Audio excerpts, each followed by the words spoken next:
Hello, everyone, and welcome to Tech and Tonic. Today we have our guest, Doug.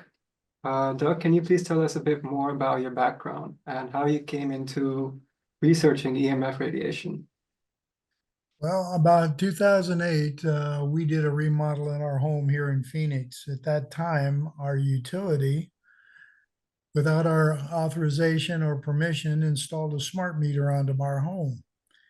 Within about a year, my wife was starting to lose her hair. She was starting to have a lot of health issues that just related directly with the smart meters. So we had a friend of ours come out and actually did the first analyzation. After that, I decided to become a certified EMF safety consultant. So I went and studied for the exams on it, passed the exams, became certified in 2014, and have been working in it ever since. So my primary focus has been basically with schools, buildings, and homes. And can you tell us a bit more about Electrosmog Consulting? Say that again. Can you tell us a bit more about Electrosmog Consulting? What services do you provide, and when did this company start? Okay, generally, as far as consulting goes, what happens is I'll be contacted by clients who are dealing with a multitude of issues. I'll go to their home. I will completely analyze their home for all sources of EMF, RF that may be affecting their health. At that time, I will provide information on how to mitigate it and to eliminate the source and cause of the EMF and RF issues that they're dealing with. I primarily use my primary equipment is Fluke meters, gigahertz solutions, HF35C, the all the different meters, the RFA 1000. I also use a Fluke oscilloscope, when I'm checking electricity and on the properties and see what kind of conditions they're actually dealing with. For the most part, most people are hit generally with their smart meter, but they don't realize the level and the depth of intrusion they're getting from the Wi-Fi's that they hook into their home and all the smart appliances and baby monitors and everything else that they have. Also including in that is your decked phones or your cordless phones, which are just as bad as a cell phone. And can you explain what EMFs and RF radiation is and why they're becoming such a growing concern in today's world? EMFs is basically an electromagnetic field. That field is generated primarily from any electrical device, regardless of what it is. It could be a motor in your dishwasher, it could be your stove or your oven, could be a blender. Each one of them will produce an actual electromagnetic field. Each one of them has a frequency, and those frequencies, depending on where they are, will affect the human body. Especially when you get into smart meters that are intruding onto your wiring in your home, which affects the actual frequency. That frequency a lot of times will be in a bandwidth that has an adverse health effect, and most people don't realize it. So radio frequency is primarily anything that is designed in a radio frequency band anywhere from 50 kilohertz all the way up to 1,000 gigahertz, which is your ultra high frequency and your 5G and 6G bands above that. Most 4G is right around 2,400 gigahertz, approximately in that. That's usually your 4G and below. Smart meters are operating and smart appliances operate on 915 megahertz, which is something called Zigbee. And that transmits continually all the time. And in the locality that you're in, are there 5G towers there? Multiple. Phoenix is in the process in some portions of the city turning into what they call a 15-minute city. That is part of Agenda 21, Agenda 2030, which is basically you're going to give up everything that you own, live in a given set location, and everything that you need will be within a 15-minute walking distance. That's why electric vehicles are being pumped. That's why they're developing a lot of these communities, and it's all under the 5G umbrella. And what frequency range within cellular communication do you think is the most harmful? Undoubtedly 5G and above at this point. However, all frequencies from cell phones, cell towers are in the dangerous range. They far exceed the human capability of handling it. A lot of people don't realize because they don't read their small print on their cell phones. What I mean by small print, I mean you need a microscope to read it. Yeah, every one of them will tell you to keep your cell phone a minimum of 6 inches away from your head at all times when you're talking on it, which means you can't hold it next to your head. If you're taking a call privately, they basically recommend using either a wireless handset, not a wireless, but a wired handset, or possibly your speakerphone, which doesn't give you much privacy. The And what drawback, about the introduction of 6G technology? What do you think would be the impacts of that? 6G technology is already in place. Primarily, it's working right now in Canada. It is being introduced, but not widely spread to the media. They're not actually touting it because there's still a lot of controversy over 5G that people are worried about. So if they bring out 6G from there, I mean, it's just going to make them that much more anxious and nervous about it. And what do you think would be more harmful, Wi-Fi or cellular frequencies? Both, there's Mhm. no doubt. Most people are using something now called on wireless technology in your homes. They have these things called wall-to-wall fast modems. The amount of RF that they put out, from my analyzation, is in excess of 20,000 microwatts per meter squared. Most people wind up with all kinds of health issues, primarily headaches, eye aches, heart palpitations, ringing in the ears. Animals are extremely susceptible to it. There are a lot of people I know that have animals, they'll actually try to get away from it as far as possible. And some of them even hide under the bed trying to get away from it. But it is extremely dangerous. All Wi-Fi is dangerous. They don't tell you that. It's everything that we have is basically considered a convenience, be it a cell phone, wireless, Wi-Fi, gaming channels. The best way and the only safe way in a home to have what you need is to go wired with Ethernet cable. And a lot of homes are not pre-wired for that, but you can have that done. There is a cost involved, but then again, what is your health worth? And what do you think of fiber optic cabling? Is that any safer? Fiber optic and Ethernet cable are both extremely safe. Neither one of them will produce any kind of an RF field because they are basically hardwired. With fiber optics, you're looking at a bundle of cable that can transmit millions of signals at a whack, whereas Ethernet cable, you're basically one line in, one line out. And could you please share a case study or an example where high EMF levels were causing health issues to people? The best one I can recommend to anybody is the Bioinitiative report. There's over 14,000 engineers, medical doctors, scientists who've all put out all kinds of information. You can download it online. It is probably about, I think the last time I checked, it's about 1,400 or some pages long. They've updated from the first one they put out in 2007. I think the current one is 2022. They will cover just about every subject you can imagine and about everything you need to know about the dangers of Wi-Fi and how it affects the human body.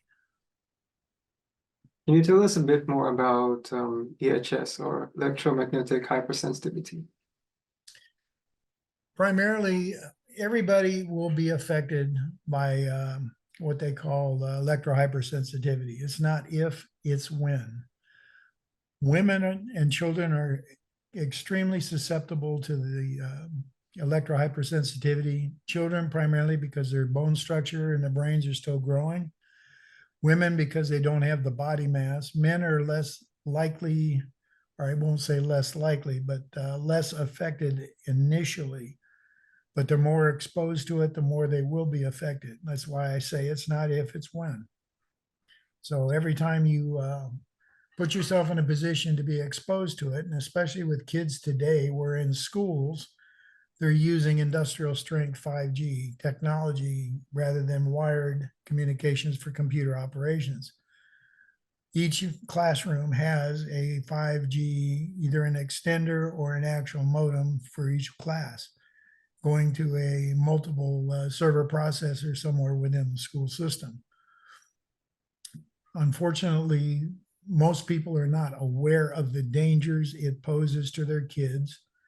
However, if they go to the school nurse and start finding out how many kids are being affected either by headaches or talk to the teachers where they're starting to see ADD or ADHD in students where they have lost their attention span, these are all basic components of what you're seeing from 5G technology in the schools. And do you think medicine in general recognizes EHS? Say, for example, if somebody goes to their nearest hospital, would they be diagnosed with EHS? Most doctors, and when I say most, I'm going to say this is a guesstimate on my part. I would say 95% of the doctors or people in the medical field do not know anything about EHS. They do not know that EHS is basically radiation poisoning. The amount of issues that are around, most doctors will sit there and do one of two things. They're either going to subscribe a pill for you, or they're going to tell you you need mental health or go see some psychologist because it's all in your head, which is not the case. Electrohypersensitive people and electrohypersensitive syndrome is gaining widespread knowledge. It's a slow process simply because the medical profession does not want it out there. The Federal Communication Commission does not want it out there. The telecommunication systems and companies definitely do not want it out there. A little side note, if you go to the Security and Exchange Commission, and you go on the website and you start looking up your telecom companies, there is not one company out there that can get or has been able to find liability insurance for their product. Lloyd's of London, who will insure anything, won't touch them. So they all have to self-insure. So there have been court cases that have been won by people who have sued them, but most of them are under a non-disclosure agreement or a gag order, so the information is not readily available. But it has been done and has been successfully done in that regard.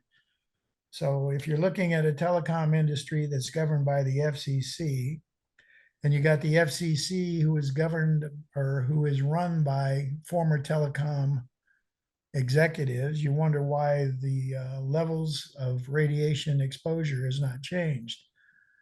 Going back to history, RF radiation was basically, the limits were set in 1946 using radar. Radar being a steady state stream, much like microwave. You put something in a microwave oven, it's steady. What we're dealing with here is pulsed radiation. Mm-hmm. So they've actually extended out the amount of radiation you're going to get, but then again, it's being pulsed at you 24/7, 365. You can't go anywhere in any state, any city, any building that's not using Wi-Fi technology or pulsed radiation. And do you From think these telecom companies are aware that these products are harmful for us? Absolutely, I have no doubt in my mind. Every one of them that are out there are well aware of the dangers they pose. But like I said, because the FCC is governed by former telecom executives, they have no desire or no direction or no inclination to change the limits to show exactly how dangerous they are. Um, Regarding smart meters, utility companies use something called EPRI, which is Electrical Power Research Institute. Well, the Electrical Power Research Institute is owned, operated, and governed by utilities. So are they going to give you the truth on the amount of radiation that a smart meter is actually producing? No. Are they going to slew it to the direction that they want it to go, basically saying they're safe? Yes. A lot of people don't realize smart meters in your home, each smart meter connected to any home in any area radiates 2.1 miles. That's every one of them that's out there. The one thing that most people miss is why is it that smart meters have been changed 5 times? And why is it that an analog meter that was made over 100 years ago is still active and operational? Why is it that that never fails, but yet most smart meters do? And what about technologies such as Starlink? Are they any safer or since they're in orbit? I'm sorry, I didn't understand that. Have you heard of Elon Musk's Starlink? Starlink is basically what they call outer net instead of the internet. Mhm. You're still using microwave technology. You're still going to be beaming a signal. You're still going to have be exposed to the same amount or close to the same amount of radiation that you're already experiencing with Wi-Fi towers or cell towers that are already out there. Um, it's just another form of communication, getting away from the internet, simply because the internet and most telecommunications is land-based. This will be space-based. But you still got to understand that you're still going to have to radiate a signal, both transmitting and receiving, to Starlink to get the same amount of coverage no matter where you're at. Starlink is supposed to give you worldwide coverage simply because of the amount of satellites that they put up. But the technology has not changed. You still have the same transmission, you still have the same reception. So, it's just exchanging one form of radiation for another. So this means that people on land don't really have a choice of being irradiated by this technology or not. Ideally speaking, that's correct. Unfortunately, there has been no safeguards put out, either by the telecommunication companies or by the government, as to the amount of radiation a human can be exposed to without long-term effects. They do not want to do that simply because it would kill the industry and they know it. So consequently, they hide it. There's no transparency there. Mhm. They have had literally probably hundreds of thousands of research papers, medical exposure, scientific documentation that the FCC has in their archives. So it's not like they're not aware of the problems, they are. But again, this goes back to the fact that the FCC is governed by telecommunication executives that are hired into the position that want to keep the information hidden. So consequently, we're still where we're at. Everybody's depending on this thing, and they don't realize the level and depth of the dangers that they're actually posing to people on multiple scales. I'd like to switch gears here for a minute, and talking about a little bit about mitigation. There's a lot you can do to mitigate the amount of exposure you have within your own home. However, they need to understand what you keep out, you will keep in. It's a double-edged sword. So if you're spending a lot of money to keep the RF intrusion from cell towers and stuff from outside coming into your home, and you still choose to run Wi-Fi or smart appliances or decked phones inside your house, you're still radiating yourself. Now you're inside a cage. So the only viable option, in my opinion, and based on the research I've done and the mitigation I've done, is if you have to have a computer and you need access to the internet, hardwire. Even if you have to run a wire across the floor, you're going to be a lot safer. Get rid of your smart meters. They have a lot of companies, especially utilities, will allow you to go back to it, but they'll charge you for doing it and they'll charge you for reading it. That's just another scam. Smart meters basically are very intrusive. They are a way of spying on people. If you're using a lot of smart appliances, anybody can tap in to a smart meter data stream. So if you're opening your refrigerator, they know you're in the kitchen. If you're using a hair dryer, they know you're in your bathroom. If you're in your laundry room doing your laundry, they know you're in your laundry room. So they can basically track you within your own home, and most people don't even realize it. So a lot of people are using current Wi-Fi technology to operate their air conditioning and heating systems. A lot of these thermostats have the ability to turn Wi-Fi off, but they cannot turn off the communication device from that thermostat to the smart meter. That's still going to be operating 24/7, 365. Doesn't matter. It's just like all your smart appliances, same thing. They're always transmitting. They're always giving data to your smart meter. A lot of something else most people don't realize, a lot of people wind up waking up at around 3:30 in the morning. They think it's because they have to use the restroom. What actually is happening is that around that time, all your smart meters do what is known as a data dump. At that time, they ramp up the output on your meter, and they will take all the data from the 24 hours of that day and send it to a collector to go to your utility. So in our brain, behind the pineal gland, we have something called tryptochrome. Tryptochrome works that is in your natural state. As sunlight starts to filter in, your mind starts to say, I need to wake up. It's daylight. It's time to wake up. What happens with a smart meter is it flashes the tryptochrome because it's such a burst. And that's what wakes most people up. But most people, like I said, they mistake it for saying, well, I just had to go to the bathroom. That's not really the case. Because most people under normal conditions won't have to go to the bathroom unless they really do need to. And usually that they can sleep through the night without that issue.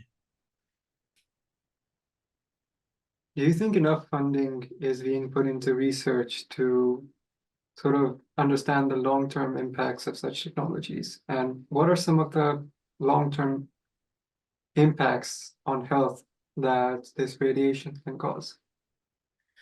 Long-term impacts are many. I mean, just a multitude.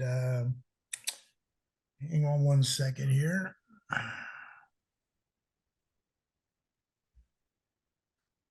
going to pull something up and I'm going to read just a few of these things off.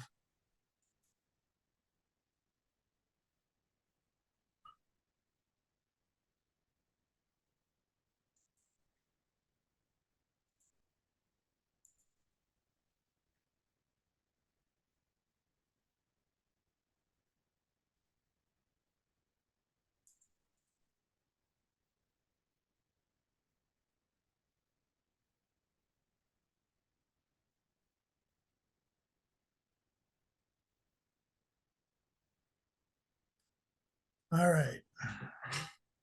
As I said before, this is primarily just radiation poisoning. There's probably about 150 different symptoms, everything from confusion, short-term memory loss, inability to focus, brain fog, headaches, migraines, eye pain, cataracts, head and chest pressure, difficult breathing, respiratory problems, sleep disruption, dizziness, anxiety, depression, tension, irritability, tremors, seizures, vertigo. In children, you have behavioral problems. Pets get kind of jumpy and they actually do things that they don't normally do. Mood disorders, exhaustion, chronic fatigue. I mean, I could go on and on. I mean, there's about 150 of them here, but these are what is known that these cause. Another thing that people should be very well aware of is how they actually carry their cell phones. Most kids in schools were either going to put it in their back pocket. Girls have a tendency sometimes to put it in their bra or their front pocket, not realizing that the continual pulse radiation from these cell phones, especially if they're wearing it in their bra, could actually cause breast cancer and has been known to. If the girls are wearing it in their front pocket, then it has a tendency over a long period of time to cause infertility. Mhm. People wearing it in their back pocket is known documentation that says the incidences of anal cancer is up 22% from the amount of radiation being exposed. So every time they're carrying these things around with them, they're actually exposing themselves on a continual basis. And you stop to think that almost 90% of the people who have cell phones never let it leave their body. So, you know, if you got a pacemaker, you could have a problem. These can cause joint problems, muscle pain, fibromyalgia, dementia, personality changes, um, you know, birth defects. The list goes on and on and on. And none of this is being exposed, not either by the telecom industry, the cell phone manufacturers, or the WHO, or the FCC, or the CDC. All of them are in collusion with the fact that they want this technology out there. I'm not sure what their absolute end result is that they want. There's a lot of theories, everything from population reduction to you know, cutting down the amount of people that are actually being born, you know, because through overpopulation.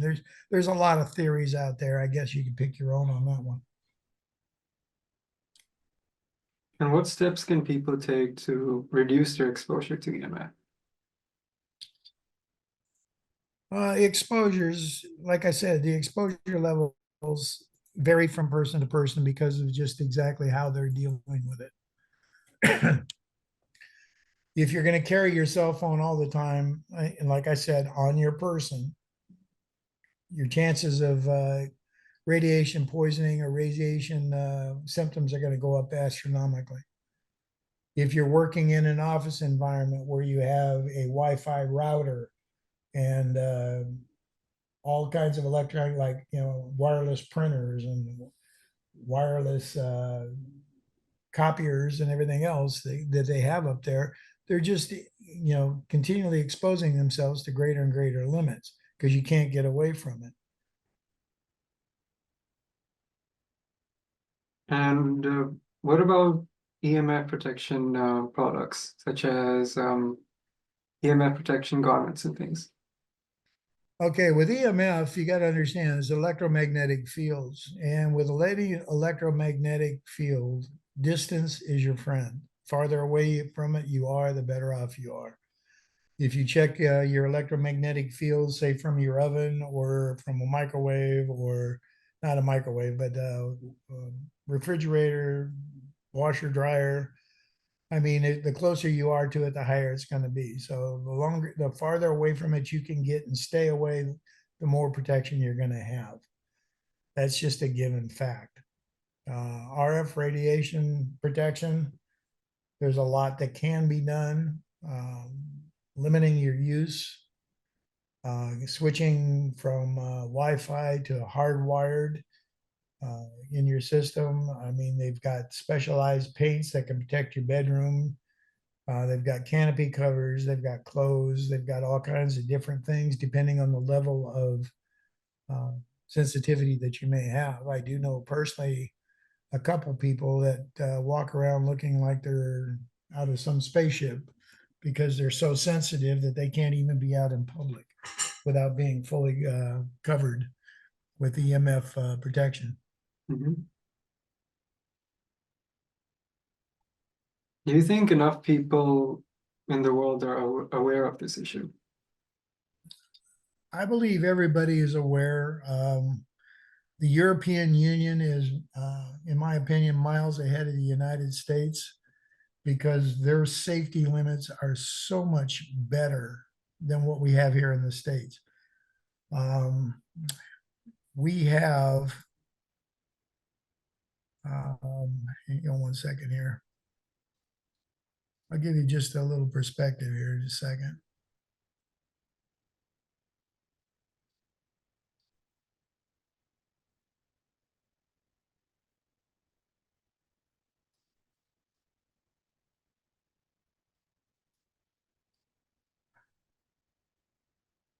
Okay. Here's a perspective that will probably shake a lot of people to the core. You look at a smart meter, their claims are it's low. They aren't. But from a smart meter to a baby monitor, there's 11 times more radiation from a baby monitor than there is from a claimed smart meter. A microwave oven is 28 times more powerful. A laptop, 74 times more powerful. And here's the kicker, your smartphone, 28,800 times more powerful in the amount of radiation that's produced. That's documented. So you're looking at the emission levels that you're dealing with.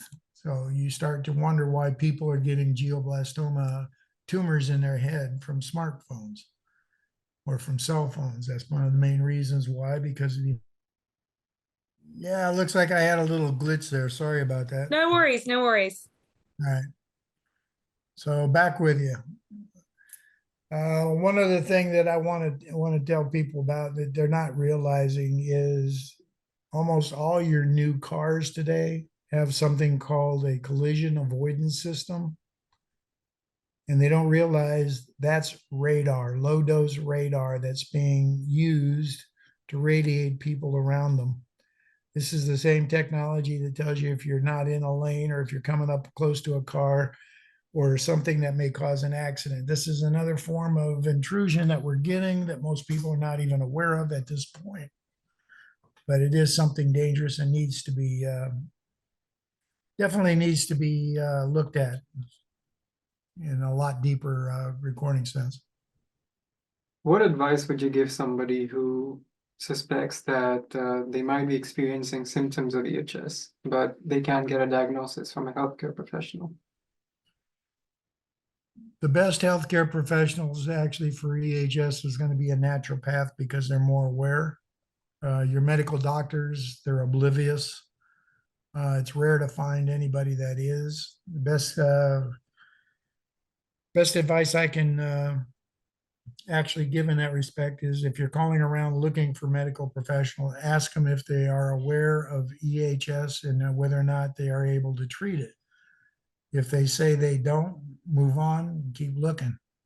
I mean, most naturopaths or NDs are aware and they can actually help. There's a lot that they can do, you know, to help you out, put you in touch with people who are aware of what is out there and what does work.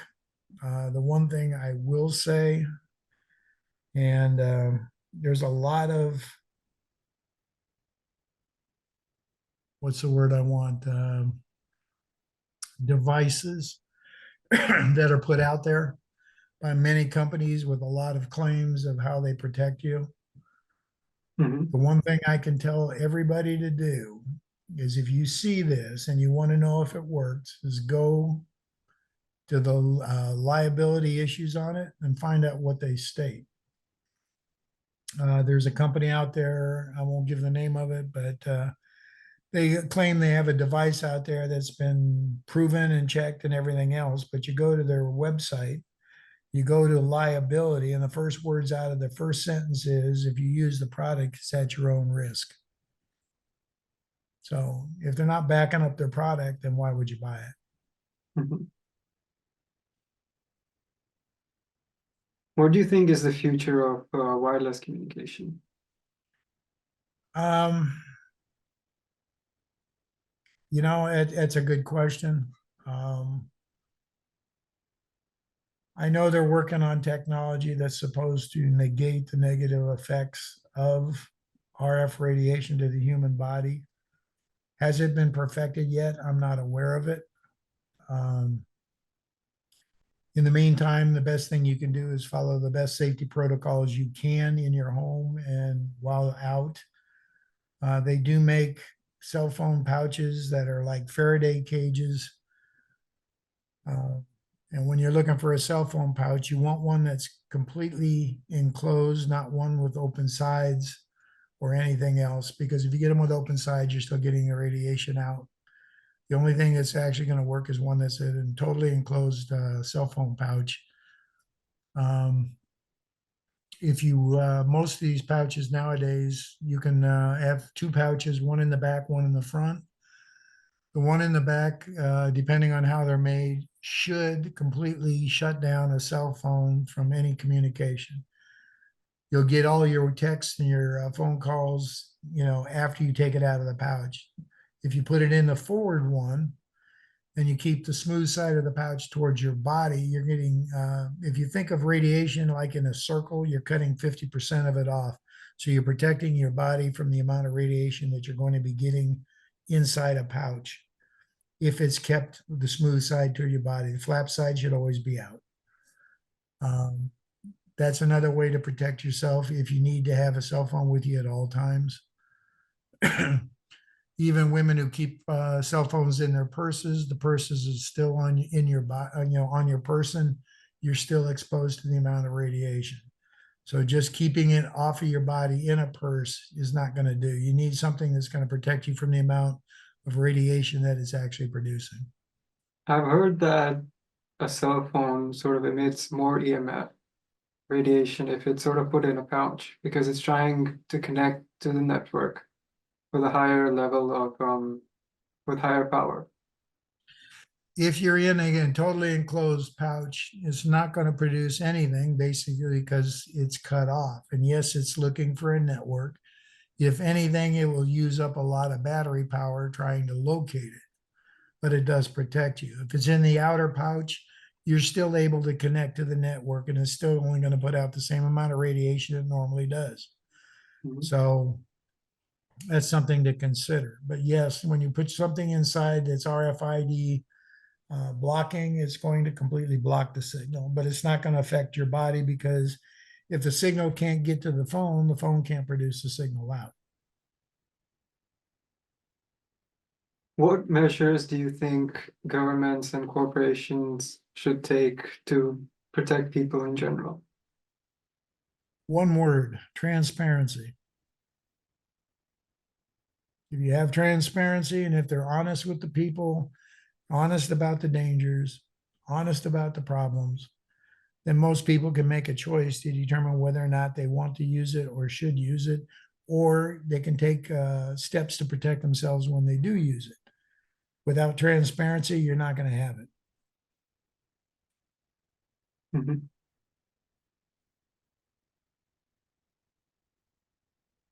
And what do you think about the Schumann resonance? Human waves, you're talking about grounding, you're talking about 7.4 megahertz, which is earth grounding. Mhm. Um, a lot of that, there's the premise behind it initially is absolutely fantastic. The drawback to it currently is there's a lot of places that are putting underground utilities. So you're getting a lot of electrical interference from the actual frequency of the earth, which can cause more problems than it does help. The earth does produce electricity by itself. That was proven by Tesla a long time ago. But if you're putting 220 volts or 24,000 volts into the ground running it through, it's actually going to radiate through the ground. So it all depends on where you're at if you're going to go try to ground yourself with the Schumann frequency. Do you think grounding helps with symptoms of EHS? I do believe in grounding, regardless of the amount of electricity that is produced out there. It's natural. Your body chemistry is set in the same Schumann wave as the Earth frequency. As long as your frequency and Earth frequency are one and the same, your chances of getting sick or being exposed to things that are harmful to you diminish substantially. When your body gets out of whack with the frequency where you're either too high or too low, each one of them has an adverse effect. That's why a lot of people still recommend and do grounding. Sometimes the best thing you can do is get out of the city somewhere and just, walk barefoot by a lake or something, if you can, or just get away from as much electricity and cell towers as you can, if you want to ground. And what about, I've seen a lot of people put these stickers at the back of their phone, and that's meant to be EMF protective. And what's the effectiveness of that? In my opinion, and from my observations and analysis, zero. That's why I say always go to the terms and limits of liability and warranty and see what it says. If you put one of those stickers on your phone or on your computer, and if you have a way to analyze, get like a hand analyzer, if you're still producing radiation, then it's obvious it's not working. So, I mean, in my opinion, what I refer to those things are as snake oil. It's just somebody trying to make money on something with technology that's not proven because they won't even back it up themselves. So they know it doesn't work, but yet a lot of people are so concerned that they'll do anything they can or buy anything they can to try to negate the amount of radiation they're exposure to. And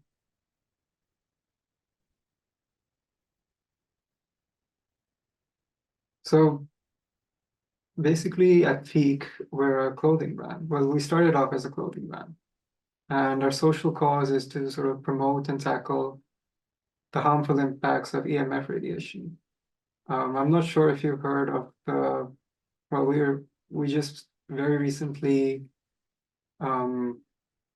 released a film that's meant to bring awareness about this specific issue, but for an audience, not in a form that's like a documentary, but something more of a entertaining film with these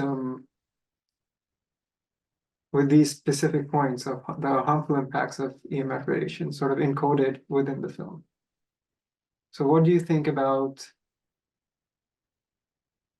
would that sort of be effective in bringing awareness? Films are always effective. There's a lot of films out there. A lot of companies out there like Safe Living Technologies has got some very good videos and information on it in their education section. There's a lot of them. Like I said, Bio Initiative Report is a super source for information. Going down the list, a film is always beneficial if you can show people the dangers. And the best way to show them the dangers, not only with what they're dealing with, but also the amount of radiation they're exposed to, is have somebody there with a meter. If somebody's going to say, well, I've got this, and this that works, like a little disc on the back of your cell phone, prove it doesn't work. Just take it. Okay, let's see it. Let's prove the premise. Take your cell phone with the disc, turn your cell phone on, turn on your meter. Is your meter still registering? Turn it over on the backside where the sticker is. Is your meter still registering? That tells you that it's junk. If you're in a home, if you can look at the difference between running a wireless system versus a wired system.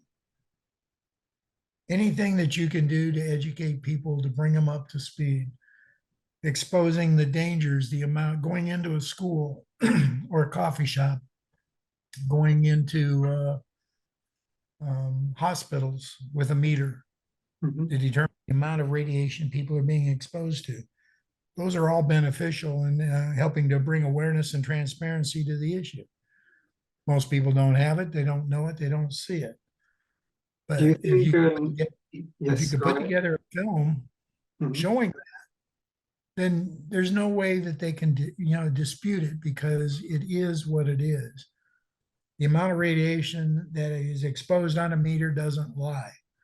The amount of radiation reduction you get from going from a house with Wi-Fi to wireless, to wired, doesn't lie. So the more information you give, the more focused you make that information, the better off you're going to be. Do you think an EMF meter is the best way for an average individual to measure EMF radiation in their atmosphere or their surroundings? The amount of actual, it's not EMF radiation, it's RF radiation from the sun. Mhm. And it's in the 10 billionths of actual radiation that comes from the sun. That's why, they tell people, if you want vitamin D, go out in the sunshine. The amount of radiation exposure from the sun itself is nothing. It's minimal. It's your body's designed to handle it because it is a good source of vitamin D. Mhm. It's not until you start doing man-made intrusions with the cell towers and the microwave and all this other stuff that you start running into problems.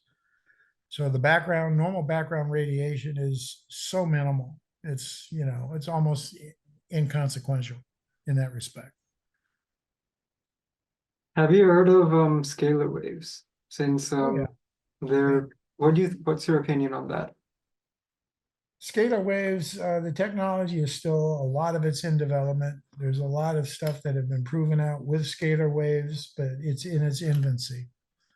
It's not far enough along yet for me to make any kind of a definitive comment on it, because they're still working with it. It's like anything else that starts off new. There's promise to it. There certainly appears to be, from what I've read. But as far as its actual benefit, uh, it's too early to tell at this point. Mhm. Is there anything else you'd like to tell the world regarding EMF radiation? Try to reduce it as much as possible. My favorite comment to most people is, it's the conveniences we have that are killing us. Everybody wants the convenience of not being tethered, of not having to have wires, but they're not realizing that just by not having those, it's affecting their health. It's affecting their children's health. It's affecting their pets' health. You can go out to farms and stuff where they have had put out cell towers and stuff, and it's affecting the cattle, the food we eat. I mean, you can go online and look up just from smart meters alone. Go online and research how many plants die that are next to a smart meter. A plant's a living thing. If it's killing a living plant, what do you think it's doing to your body? And your body's a lot more susceptible than a plant. Do you There's a think, lot of information. mhm. Do you think other sort of animals and birds, for example, are impacted by this? Absolutely, they are. Animals have been known to have adverse effects. Some of horses have developed tumors that never had them. Cattle sometimes quit producing milk, if they're dairy cattle. There are dogs that have been in the family for years that just out of a whim, all of a sudden they attack their family. Just, it is affecting them. It's affecting everything. It's affecting everyone. Dogs can't verbalize what we can. You and I can have a discussion like we are right now. We can verbalize and ask questions of each other and say, hey, I'm feeling bad. This is what happens. I've been doing this now for, several years, going into homes, and I myself have gotten to the point where I am feeling the effects of radiation. A lot of homes I go into, they're just wall to wall. So the more I expose myself, the more I wind up getting sensitive as well. That's why I say it's not if, it's when. You know, I can be driving down the street with 5G technology. I can stop at a corner that's got a 5G tower next to it, and then within about 30 seconds, I got a headache. Mm. It's just the way it is. It's the longer we're exposed to all this, the more it's going to affect people. And the more it affects them, the more it's going to get worse. Because the technology is not doing anything to protect us, it's only doing things to sell. There is a company, International, oh shoot, the name escapes me, but it's a subsidiary of Emerson. They put out an article that was clearly said that 5G is not for humans. So why are they saying that? 5G technology was primarily designed for running equipment, businesses, production and everything else. They have taken that and just moved it in to our world. And that's what's happening in our world that's causing the problem. They know how dangerous it is. Why would a company like Emerson put out something like that? That's a pretty bold statement when you stop to think about it. Mm-hmm. And going back to my earlier comment about liability insurance, why is it a company like Lloyd's of London, who will insure a person's legs or fingers or anything else, not want to touch the telecom industry? You're looking at the highest liability paid company in the world, and they won't touch them. So you ask yourself, why? Because they know exactly what it's going to cost them.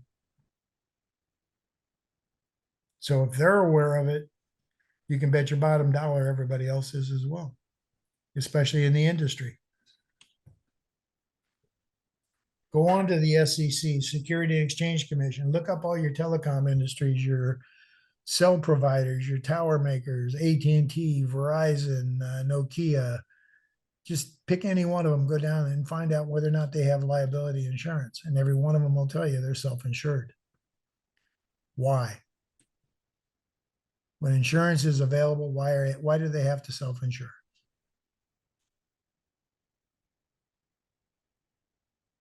That's a very interesting question, and hope we get answers someday to that. Well, the answer is they know the dangers. They Mm-hmm. know exactly what the problem is. They know exactly the dangers it poses, but they don't care. All they want to do is sell product. So they're selling product that's harmful to the human body. They're selling product that's harmful to humans. And they know it. They don't make any bones about it. But they're going to lie to you about it. Why is it that if you're buying a cell phone, why do they tell you to keep a phone a minimum of 6 inches away from your head in print so small you need a microscope to read it? If it was transparency, why wouldn't they put it in 10 or 11 or 12 pitch so people could read it and know it? When you go to buy a cell phone, do they tell you how to operate it safely? No. They tell you how to operate it, but they won't tell you it's unsafe. They won't tell you don't ever put it up next to your head. They won't tell you don't use Bluetooth, because if you're using Bluetooth, it's just the same as a cell phone stuck in your ears. So you're taking the radiation from your phone and putting it directly into your brain on both of your ears. It's another thing people don't realize. Yeah, okay, I don't have to have a wire. That's nice. But what's it doing to my brain? What's it doing to my body? And Do what they, about VR and AR headsets? What's your take on that? what's my take on what? AR and VR headsets, since that's pretty much placed right near the head. Oh, you're talking about, I know what you're talking about. Anything that uses a wireless technology Mm-hmm. is not going to be good if you're putting it near your brain. Why would they say don't keep a cell phone within 6 inches of your head? And now you're going to take this RSS and you're going to stick it over your head and put it right next to your brain so you can see virtual reality? I don't think so. Give me reality.